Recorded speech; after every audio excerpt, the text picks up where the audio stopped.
Umuhimu wa bandari ya Wete ni mkubwa sana kiuchumi. Umuhimu wa bandari ya Wete ni mkubwa sana kihuduma ya wananchi, kwa sababu tunaongeza gharama za maisha wakati mwingine mtu akishuka pwani tofauti na akishuka Wete. Na wakati mwingine kuna meli inaondoka pwani saa moja, manake mtu ule anatoka Wete tumfikiria anatoka saa ngapi? Manake lazima atoke saa 10 huku ili aweze kufika Wete kwenye muda mkoani kwenye muda ambao anaweza kuwahi.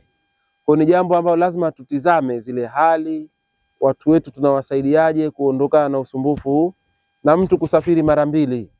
Yaani unasafiri kwenye barabara alafu unakuja kusafiri kwenye bahari, kwa jambo ambalo tungeweza kutengeneza option tofauti. Kuna meli itashuka mkoani, kuna meli itashuka Wete.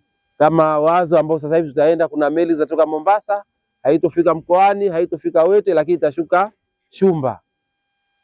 Ukifanya hivyo tutaweza kuwa tumesaidia jamii yetu, tumewasaidia wananchi, lakini tumesaidia kusogeza huduma kama lile lengo la serikali, lengo la Mheshimiwa Rais, kwenda kuhakikisha tunawasaidia watu kwenye maeneo tofauti.